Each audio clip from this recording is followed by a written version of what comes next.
Good evening, Danvers. This is Mark Zubrick with the topics of the town news for December 3rd, 2020. Today, I have a long lost co host that I have been doing the show with in the past, John Zavaglia. And we also want to mention that John Toomey is also a co host, but currently unavailable due to being cautious. And we appreciate that. Now, our motto for the show is our voices will change the world. Now, I don't know if our voices will change the world, but I have a Albert Einstein quote that's coming up that David is going to put on. And the quote is very appropriate for today's environment and today's history that's going on. I fear the day that technology will surpass our human interaction. The world will have a generation of idiots, said Albert Einstein. So I just want to bring this up, and I've used this before, but it's very appropriate for our times. John, what do you think? Well, even though he died in 1955, it's very appropriate that everyone is very, how would you put it? They live by, I've seen it when I work at Endicott College. They're tied into their phone, they're tied into all their technology. And instead of, let's just say they break up with somebody, they break up via text, not face to face. Well, this is very this quote is very appropriate because we are embarking into a new era of our social engineering and development that is being taken over by the electronic media and the medium that we are transpiring with.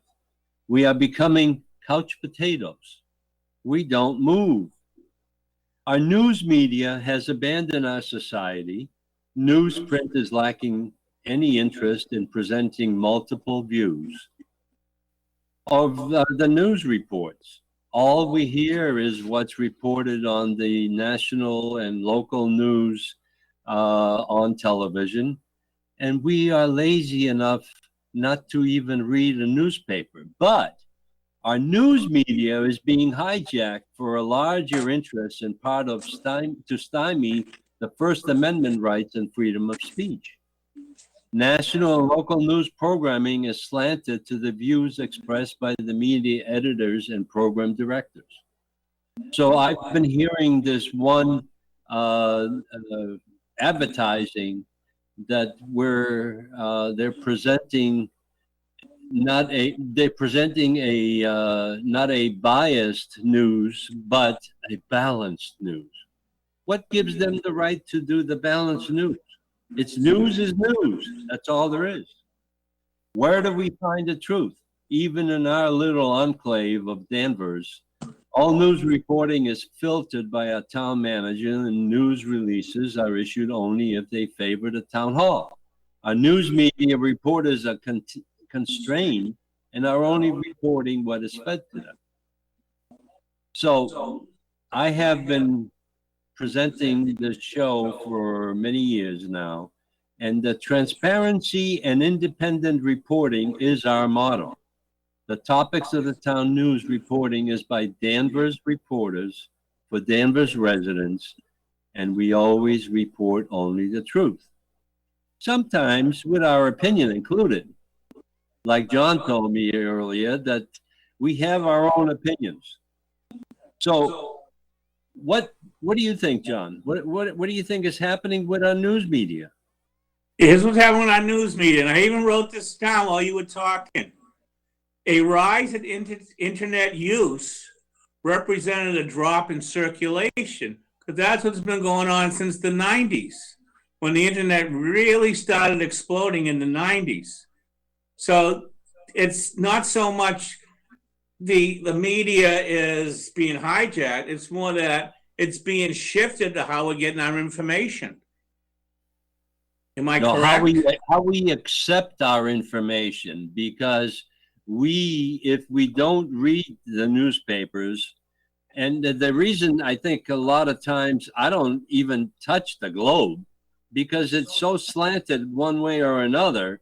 And Well, even the local paper, Salem Evening News, has basically abandoned community news altogether. well, when you talk about slant, Fox News isn't slanted, which you watch all the time. It is. It's one way or the other. You have to determine your own values of what is being reported. I So bet you can't wait. I bet you can't wait for Trump TV. I don't care about that. Why didn't the local newspapers adapt? They have lost revenue from the newspapers of what, $16.5 billion in 2017. And the thing is that it's been reduced from 48 billion to 16.5 billion. That's a drastic reduction in revenue, because all they do now is advertise. And why did the local papers did not adapt? They were too slow and reluctant to change. When revenue slipped, the papers started cutting positions and content. Now everything revolves around income and advertising. Content is not important anymore to them. Now, we do still need local news. And I think a lot of the cable producers that are initiating some of these programs hopefully will fill in some of the local community news. And that's what we're trying to do. Can local news be saved? News broadcasts such as our cable broadcast is an attempt to solve the lack of community reporting by newspapers. Local news is our mission, and we will report what is important to the residents of Danvers. John? Well, I think what you're seeing is the Salem News in the area was, for years and years and years, was the only game in town. And then the North Shore Sunday kind of came about. But then, like, as I said earlier, the internet came around, and then it went like down, down, down. But what's happening now is if you listen to DCAT when there's no shows on, they do something where volunteers are reading the news, which helps the residents of whether it's our area or another area or the whole state hear what's going on in the news, because frankly, you're going to pay $2 for a little piece of paper like that, which is how big it is, for $2. And that's why it's what you just said. I can't believe I'm agreeing with you. The bottom line is the internet's like this and circulation's like this. It's just a sign of the times. Look at the typewriter industry, a multi-billion-dollar industry in like 1975, and within 20 years, it was basically extinct with the computer coming about to handle all the typewriter duties.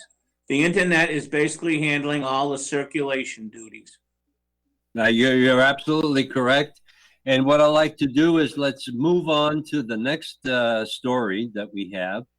And topic of the town news production will consist of, I have 4 segments, but it's 5 segments that we have included in here. We have more material than we know what to do with today. The news story number 1, recent activities at selectmen's meetings of December 1st. But before we get into that one, the most flagrant and most important decision that has been made in the State House is that the Mass lawmakers confirm agreement on police reform bill. Now, on the show, we have been fighting the thin blue line flag, the police support of the police and the first responders. Now, after 6 months of secret negotiations, the State House and state legislature has basically reported out Bill S-2963, an active an act relative to justice, equity, and accountability in law enforcement in the Commonwealth. Well, I started reading this bill, and this is a conference bill that was negotiated back 6 months, over the last 6 months, in secret sessions.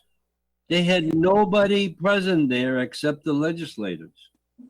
Well, it's 129 pages long. I really don't know what effect this thing is going to have, but there are all kinds of committees, associations, training committee, the committees by the Black Caucus, by the Latino Caucus, but there's really no clear definition of what this bill is supposed to do. All it's doing is basically establishing another layer of expensive government that's going to be instituted and implemented to control and direct our police force. So this is one thing that's really come through finally, but I don't know if this thing is going to have a real effect on it. John? It will have an effect because it's needed.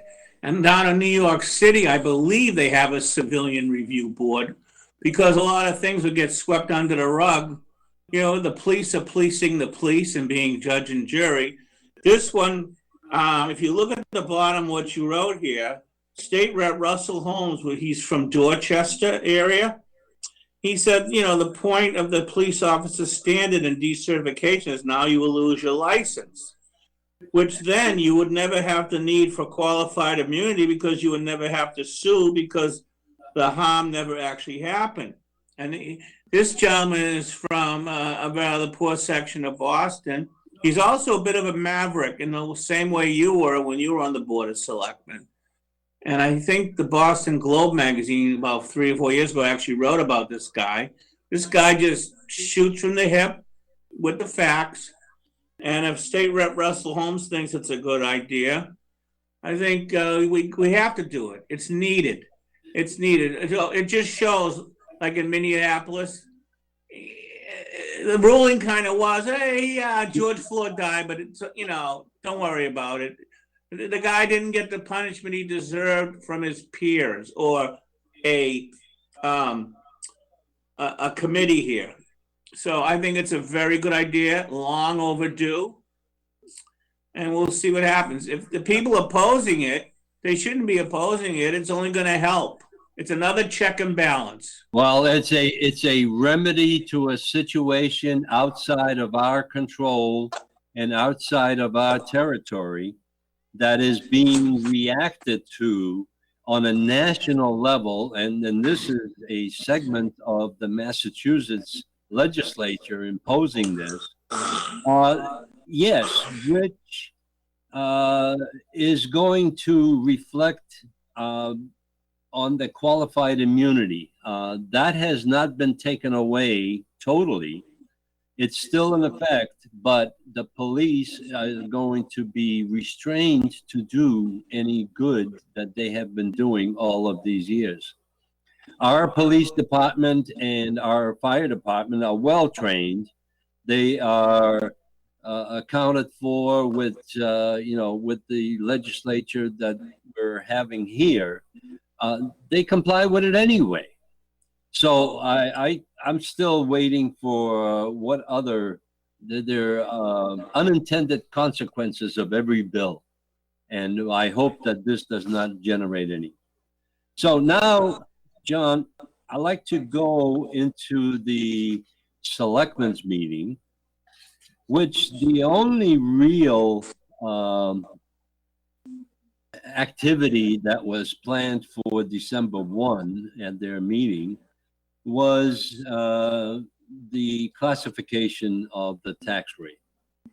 And the schedule for these meetings is so strange that even one of the Board of Selectmen was under the impression that it was going to be at 7 p.m., but it was held at 5:30 p.m. No, it wasn't. 6 p.m. 6 p.m.-ish. No, the meeting started at 5:30 and the classification hearing was held at 6 p.m. Now, Correct. so the Board of, even one of the members of the Board of Selectmen did not realize that this meeting was taking place and he was missing. And we were wondering what the heck he was missing for. But let's move on. I have a question. Yes.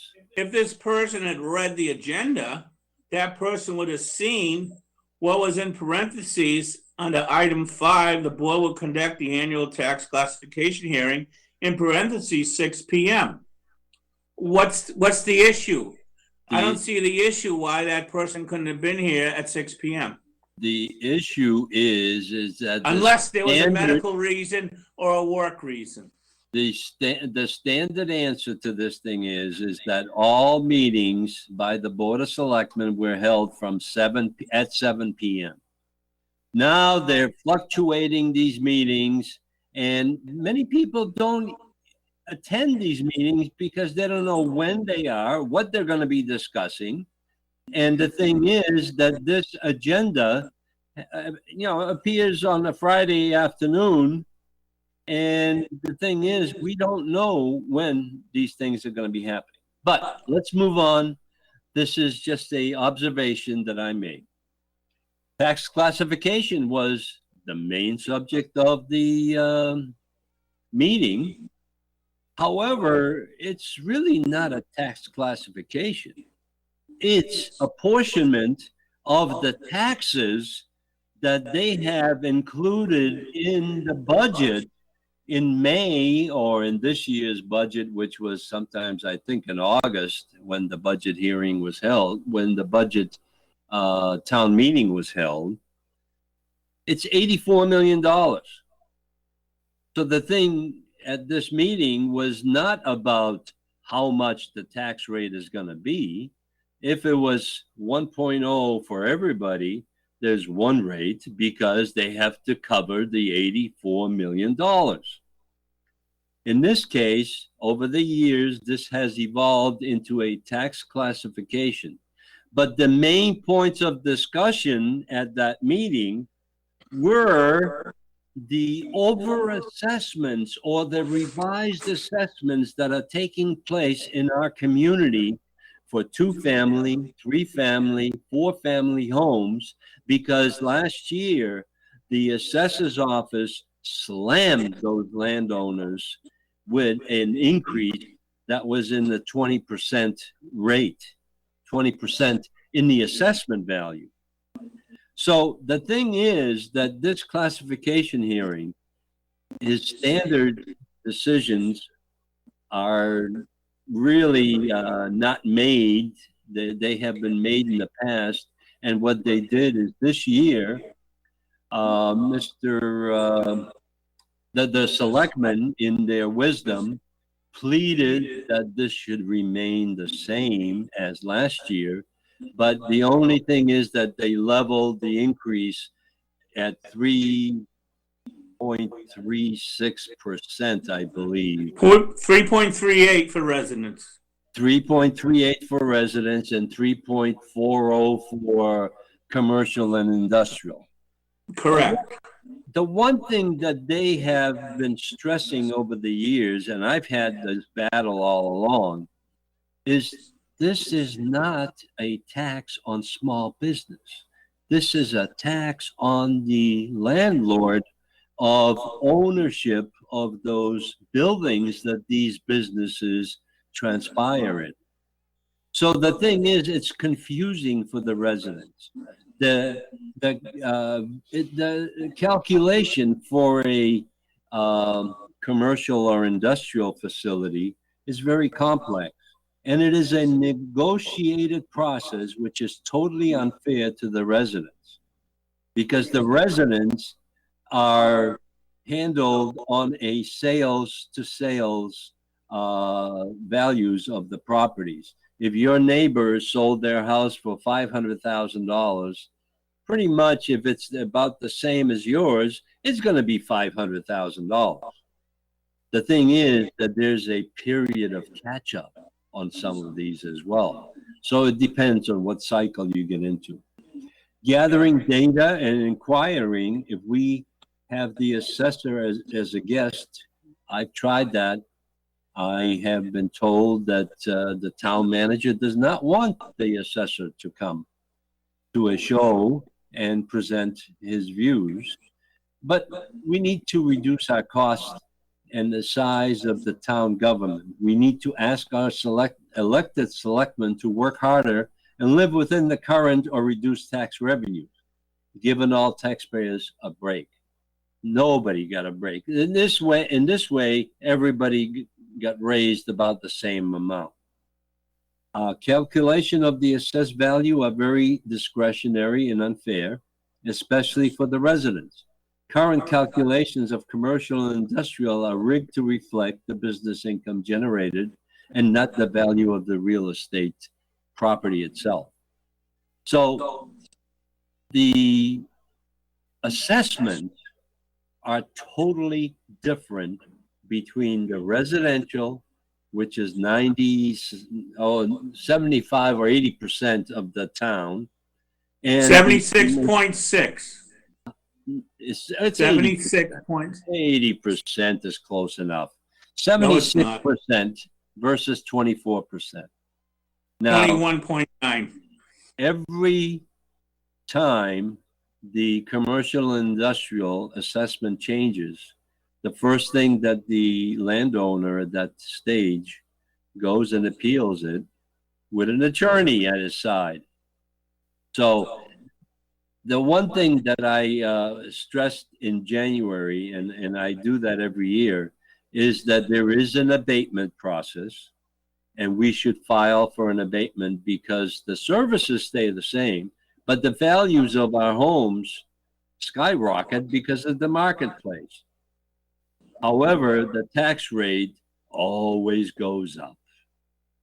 It's either a balance between the value of the home and the tax rate. The tax rate goes down, the value of the home goes up. So there's a balance in there, but that's what we're stuck with. John? You're right about classification being a battle.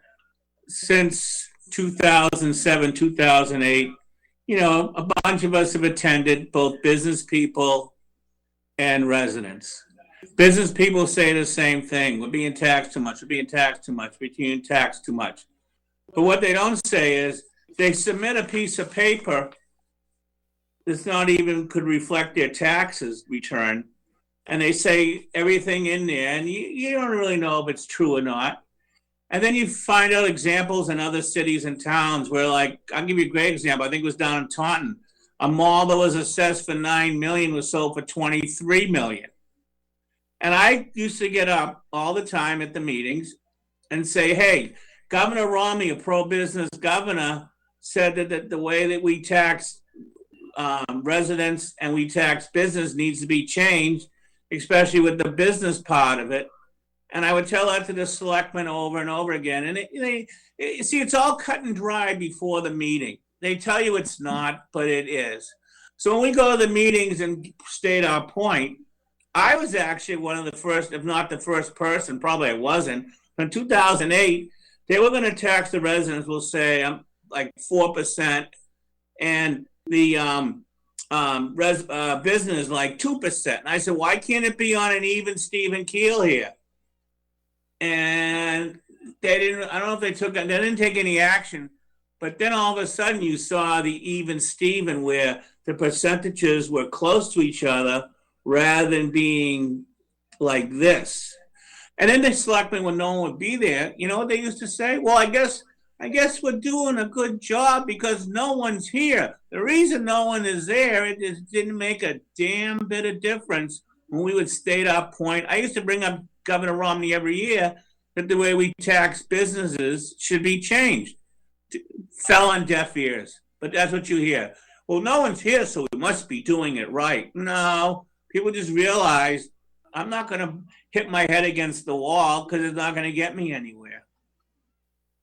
John, thank you for introducing that subject because that is a message that I've been trying to send, and I've even stopped going to these classification hearings that they have. They don't even let the public speak.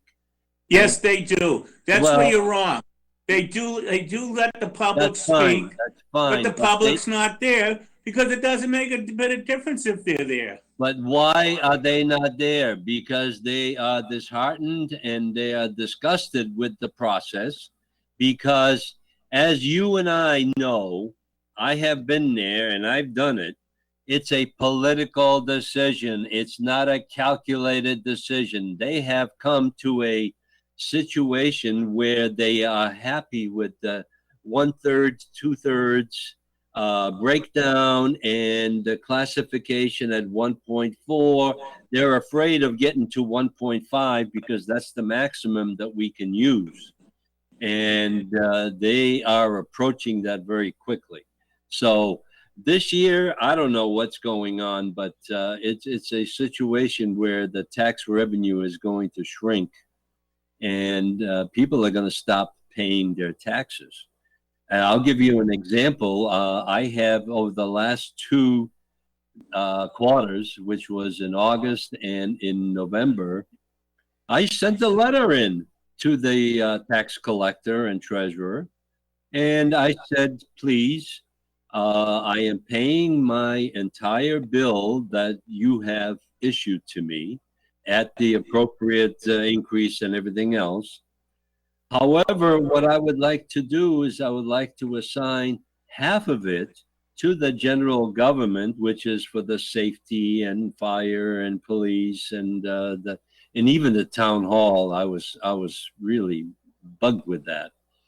But I said, take the other half and put it in escrow for the education that we are not getting in this town. The schools are basically closed and the teaching that is happening is all remote and I don't understand. So I first quarter I did not get a reply at all because they just threw it out in the basket. And the second quarter, when I delivered my tax payment, I asked to please reply to my letter. And they did, and they said they have no vehicle for doing that. That's a bunch of baloney. They are just collecting, and we have had very good collection percentages because right now for fiscal year 21, we have $81 million as the budget, as what we are expected to pay.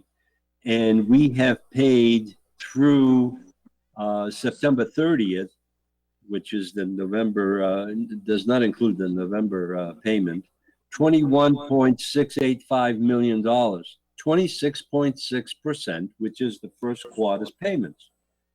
People are paying their bills. The thing is that the town hall is used to that, and they do not expect anybody not to pay their bill because they have such fierce penalties. So I just urge that people wake up. And this classification hearing was an increase of $236 on an average for a residential property. And every year it's over $200. So when is this going to stop? Probably never. Okay, John, let's move on. And this one is going to be very quick because we're on to halfway through the show.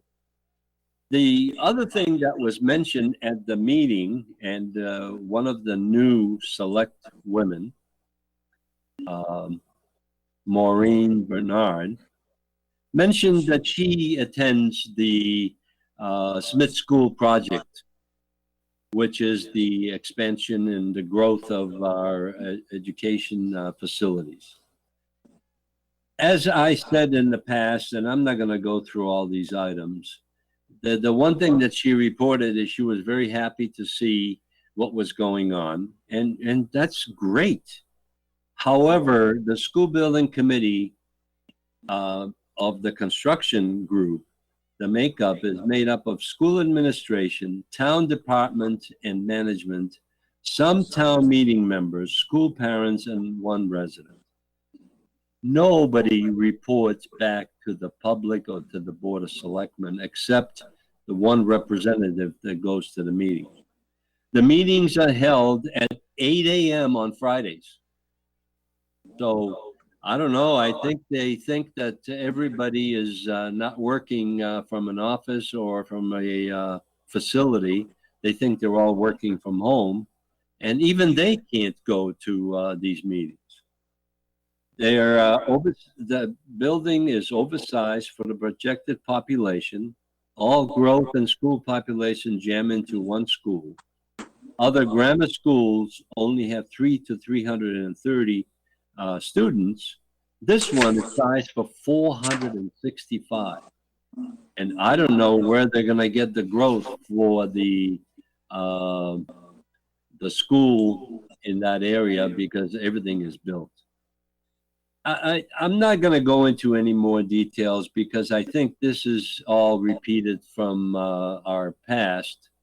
The 2.5 override was never mentioned until recently, and it's been creeping up again because they're running out of tax revenue, and the state is not supporting the payments anymore because they're running out of revenue.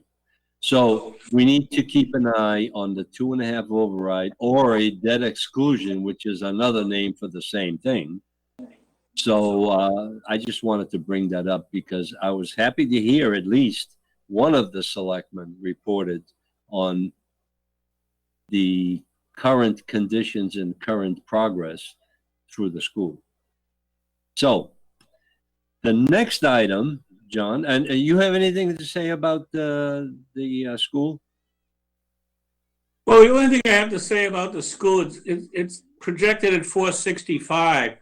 So what's going on in my mind is the enrollment going down, going up? If it's going down, are they going to consolidate two schools? If it's going up, then the 465 capacity is needed. Has that been established whether the trend is going down in enrollment or going up? Well, the current enrollment, John, is at home. So there is no students. No. That's not my question. My question was, what's the current enrollment like the school was open? This is the enrollment is a calculation that they have made at the time when they designed the school, and it was verified supposedly by the state agency that's supporting the growth. Right, the MSBA. The MSBA, but the MSBA has also cut back from they will not match any of the $509 per square foot costs that have been included in that budget and that estimate. They will only pay up at $330 per square foot. So there's a piece that the town will have to carry on their own. And that is one of the issues that has not been resolved. The 465 students is a calculated number that they came up with and in conjunction with the MSBA. However, every estimate that we have had in the past has always been wrong. And now what they're talking about is 465 students at this facility is looking at the total growth from all the schools. So now what are we talking about? Are we talking about expanding Great Oak? Are we talking about Riverside getting bigger? Because the growth is not going to happen all in one school area. It's going to happen across the whole town. And the area that the school is in right now does not have much growth probabilities. So, but that's neither here nor there. They're moving forward. The project is probably going much better than expected because there are no kids in the buildings.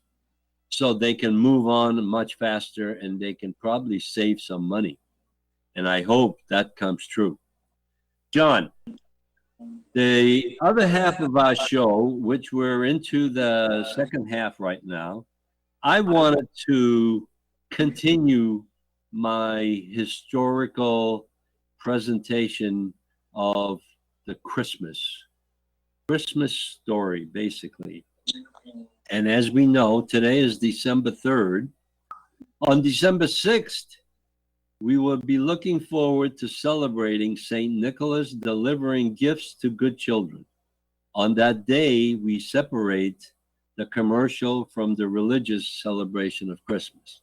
And this relates basically to the European version of Christmas. European, meaning Polish, Dutch, English even. On December 24th, we shall continue the old-fashioned tradition of having a meatless supper with an extra plate for a stranger who has no other place to celebrate the birth of Christ. And the tradition continues with sharing our bounty. Now, the Christmas supper basically is a tradition that the Polish community always has had. David, if you can just put up the Santa Claus. I'm going to go really quickly through this because I've done this before. This is the St. Nicholas biography. St. Nicholas was a Christian bishop, and he was spreading out he provided for the poor and sick, and is the basis for popular character of Santa Claus. St. Nicholas was a Christian bishop who helped the needy. After this death, the legend of this gift-giving grew.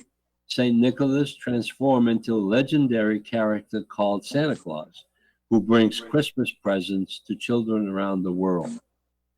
Now, we, as a custom in the United States and in the Americas, celebrate St. Nicholas through Santa Claus. And that's on December 24th. But the reputation and the legend of St. Nicholas goes back to the 300s. And St. Nicholas secretly went to their house and put a bag of money inside for a dowry for an individual. The man was too poor to provide a dowry. On his third visit, the man saw Nicholas and thanked him for his kindness. He also reportedly saved 3 men who were falsely imprisoned and sentenced to death. Now, the legend continues. David, you can go to the next one, please.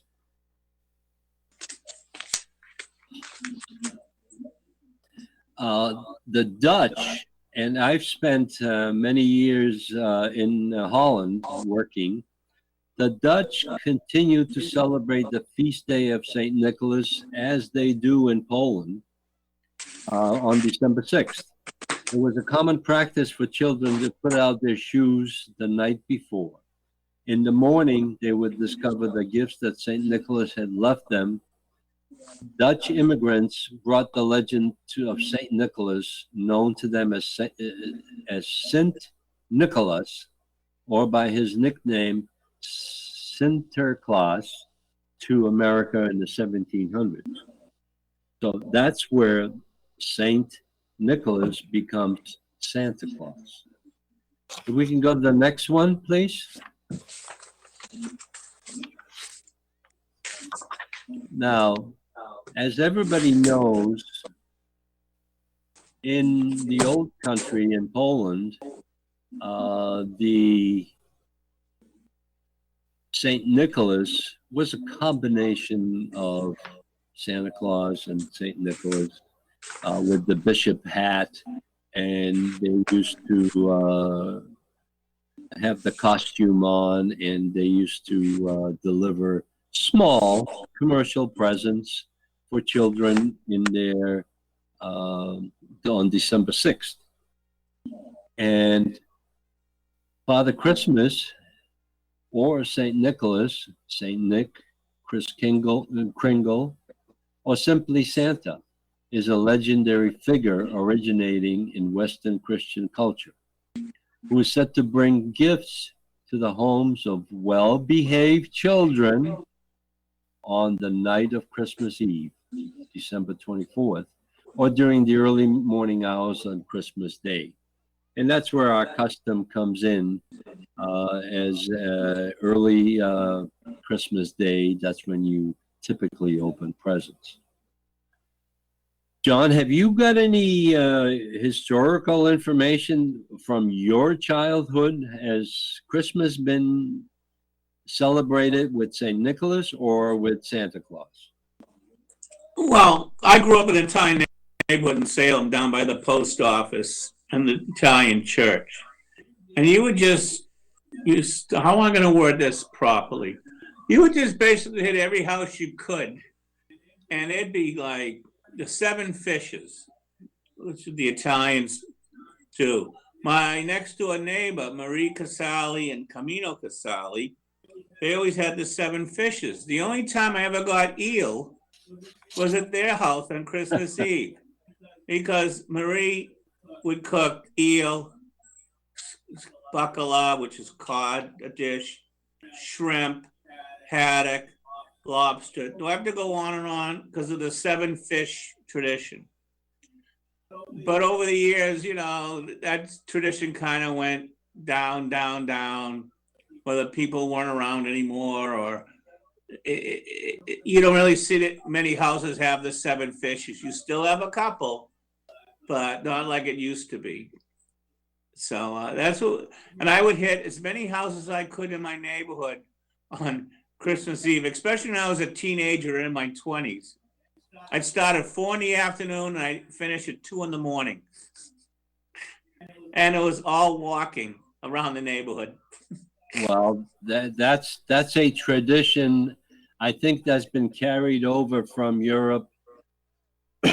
And we also in Poland, and we also here have a meatless supper, which basically has multiple fish, fruit dishes, macaroni. The Italians, are mixed in with the Polish dishes.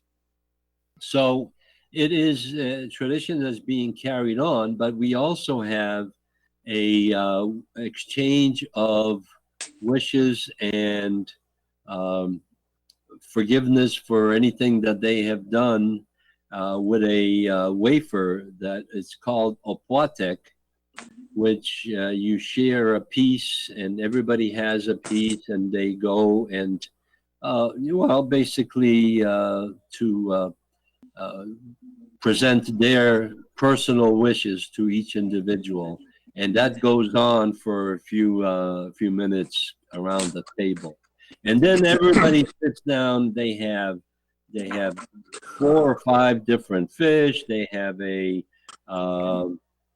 you know what, the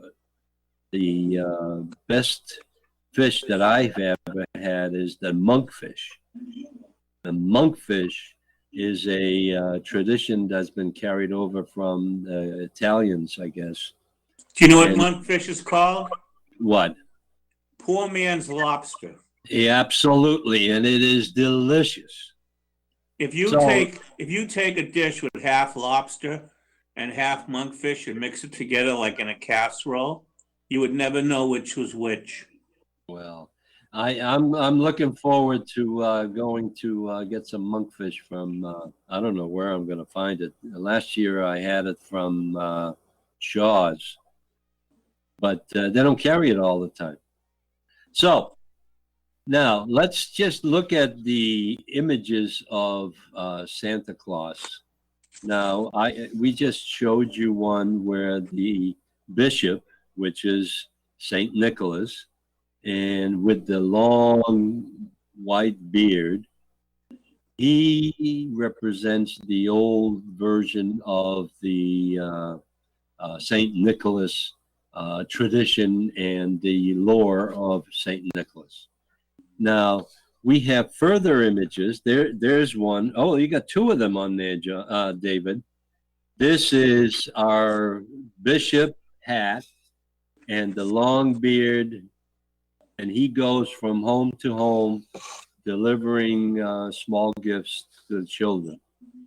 In the Netherlands and Belgium, the character of Santa Claus has to compete with the Sinterklaas, Santa's presumed predator. Santa Claus is known as the Kerksman in Dutch, the Christmas man. And Père Noël, Father Christmas, is in French because Belgium and Holland have both German, French, and English. The Christmas man. But for the children in the Netherlands, Santa Claus remains the predominant gift giver in December. And there's percentages of who believes in what, but the tradition continues. And we have the next clip that if David, you can show. This symbolic character has been popularized through different Coca-Cola advertising, the Christmas advertising. Here's one where the Santa Claus is basically dressed in the traditional American version with the hat, and he comes in from the North Pole. He's a benevolent character, and this became reinforced with his association with charity and philanthropy, particularly by organizations such as Salvation Army. Volunteers dressed in Santa Claus typically become a part of fundraising drives to aid needy families at Christmas time. And this is why you see all of the requests for donations at the Noel season of Santa's coming. Now, Santa's main distribution, it is quoted in this history that he has, it's a sight to behold. It's a 4 million square foot facility. It's one of the world's largest facilities. A real-time warehouse management system is, of course, required to run such a complex. And all of this is being handled at the North Pole. Now, different countries and different cultures have their own locations. Norway, Sweden, even England has their own location. But Santa actually has to use many sleigh and fake Santa drivers to get the job done Christmas Eve. And the transportation management system typically builds thousands of consolidated sacks and maximize cube utilization and minimize total air miles. So this is, I've been reading this, compiling this history, and it's very, very well versed. If anybody wants it, I can get it to you.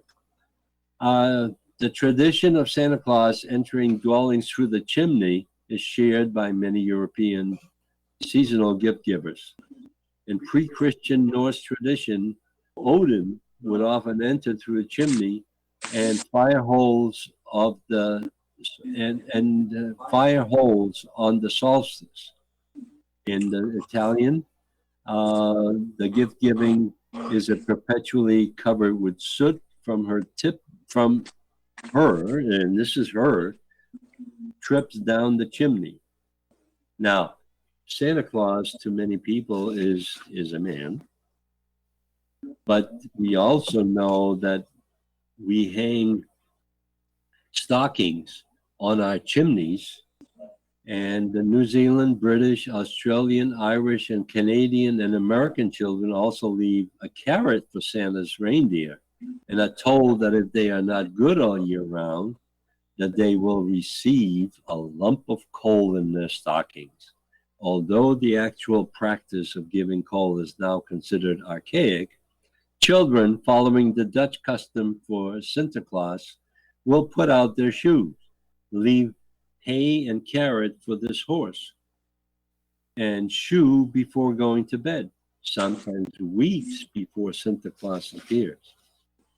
So this tradition continues, and if we go to the next clip, David, the most advertised clip that I have been able to find is the classic American image of Santa Claus. And this is the one that's been publicly acknowledged as Santa Claus, but this mostly from Coca-Cola advertising, and they have made Santa Claus resemble some of the St. Nicholas traditions. Writing letters to Santa Claus has been a Christmas tradition for children for many years. These letters normally contain a wish list of toys and assertions of good behavior. Some social scientists have found that boys and girls write different types of letters. Girls like to request gifts for someone else. Girls are more compassionate to what's going on. The letters by boys are more of a list of things that they would like. So this is, again, a tradition that's been carried over into our culture as well. So if we go to the next one, David, Santa Claus remains to be the man in receipt of many letters from many people. Here's one. And you know what? I have gone to different sing-alongs or celebrations of Christmas, and these gentlemen dress up in the Santa Claus suit, and they look exactly like this guy here. So it's been a tradition that's been carried over. Now, in 2006, according to the study and survey of national postal operations, France's Postal Service received the most letters for Santa Claus, or Père Noël, with 1,220,000 letters received from 126 countries. So it's a tradition that's being carried on by our children, and we need to send a letter to Santa Claus for our gifts. And I hope everybody enjoyed this. John, what do you think? I believed in Santa till I was about 6 or 7 years old. And I think most people were like that. Right around that time, first grade or so, you started going, wait a minute. I see a Santa here. I see a Santa there. And your parents would always say, well, that's, Santa can't be everywhere. That's his helpers. Oh, okay. But, I watch little kids just can't wait for Santa. We left cookies and milk for Santa. We didn't leave any hay or carrots for their horses. Well, we used to leave carrots as well, but it was mostly milk and cookies. What about the hay? The hay was in Holland. They used the hay. No, what about you, Mark? What about you? I don't leave hay for them. I don't have any hay. So the reindeer are going to have to eat outside. Well, go up to Ipswich and get some of that. What is it, that hay out there? I know. But it brings in a lot of seeds. All right, John, I think this was a brief demonstration of what Christmas is all about. And I hope that we celebrate it, well this year. But hey, Mark, can I do what I used to do with you? Hey, Mark, you got less than 6 minutes. I know that. That's why I'm moving on. And news topics number 4, Thanksgiving, November 26th. Thanksgiving this year was very subdued because we were ordered to limit our family groups and be limited to less than 10 attendees. Now, who makes up these numbers? And who is taking the responsibility for making up these numbers? And David, I think we have a turkey or two that we should show on there because the governor of Massachusetts, Governor Baker, and the town manager are the head turkeys that we have allowed us to dictate how many people we can have in our own home. We have our own responsibility. We have our own brain to figure out what is going on. Now, I know that everybody thinks that we should be cautious. I understand that. But the recent governor dictate actions, town management falling in line with these rules are again guidance, but now carry fines. Gobble, gobble. The governor is a turkey. Now, as you know, last year we had John Toomey and I had 5 turkeys on the table, and we are not able to use the production facilities at DCAT yet. New COVID rules and fines. November 16 special town meeting has been canceled till March of 2021. Thanksgiving, how will it go? I don't know. It went pretty well. We had very close, people from the family, but still people are afraid. Christmas, what about it? Has it been canceled yet? It looks like the Christmas tree has been canceled. And we're waiting for what kind of a tree we're going to have in the square on the 12th, because now they're going to have a Christmas lighting in virtual. So let's go to the next clip, David. And I just want to wrap this up because we got 3 minutes left. John, I told you that we want to limit this thing to a presentation about the federal elections. And the state and federal elections really continue in many states. In America, they call it lobbying. Everywhere else in the world, they call it bribery and corruption. And we have seen bribery and corruption going on across the country. I just hope we haven't had any in this state, because the company that has supplied the voting machines is the same one that's been doing it for the rest of the country in the state of Massachusetts.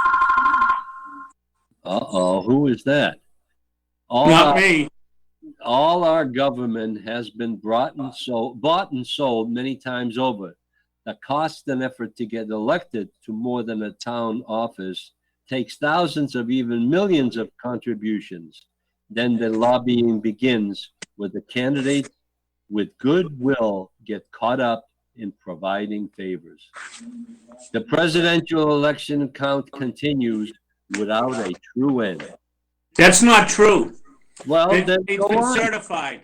Republican governors have certified the election, and you're being wrong, not telling the people the whole story. How about Ivanka Trump getting deposed because of inaugural funding?